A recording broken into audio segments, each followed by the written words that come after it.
Fractional beats. Projah nice condensation. Just listen. Madiringi ngauye ari magrades. Pashopu tiri kungosiya balance. Vanhu vese vakarowa zvimasmarts. Nhasi vane godo ndovabaya semadhats. Tichafara kusvika zuva rakwidibira. Ona heavy baby riri kundiwainira. Patichaona kuti tava kudikitira. Tobva tangoti mbot. This time yavasama muZimbabwe. Yavasama muZimbabwe. Saka hameno zvavo vari kuchando. Nekuti kuno kuri kupisa zvemhando. Yavasama muZimbabwe.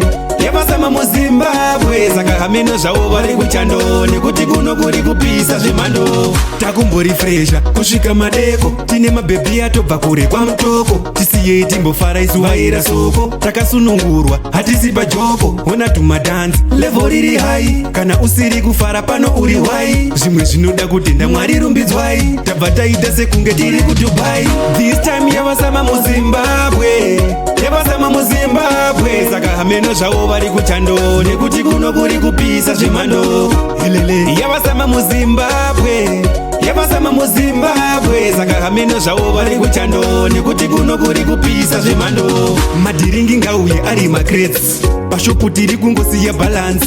Vanhu vese vakarowa zvimasmarts. Nhasi vane godo ndovabaya semadhats. Tichafara kusvika zuva rakwidibira. Ona heavy baby riri kundiwainira. Patichaona kuti tava kudikitira. Tobva tangoti mbot. This time yavasama muZimbabwe. Yavasama muZimbabwe. Saka hameno zvavo vari kuchando. Nekuti kuno kuri kupisa zvemhando. Yavasama muZimbabwe.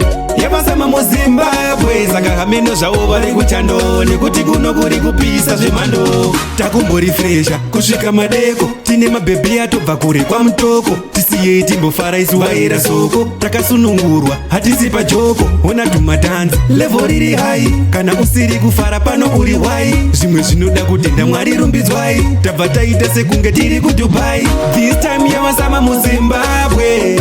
Yavasama muZimbabwe. Saka hameno zvavo vari kuchando. Nekuti kuno kuri kupisa zvemhando. Yavasama muZimbabwe. Yavasama muZimbabwe. Saka hameno zvavo vari kuchando. Nekuti kuno kuri kupisa zvemhando. This time yavasama muZimbabwe. Yavasama muZimbabwe. Saka hameno zvavo vari kuchando. Nekuti kuno kuri kupisa zvemhando. Yavasama muZimbabwe. Yavasama muZimbabwe. Saka hameno zvavo vari kuchando. Nekuti kuno kuri kupisa zvemhando. So me say, yo big up DJ Taflo, your mixtape, your Fractional, Sasha T, LC, Chipa Mulandu, your Teddy Manyamba, your Projah.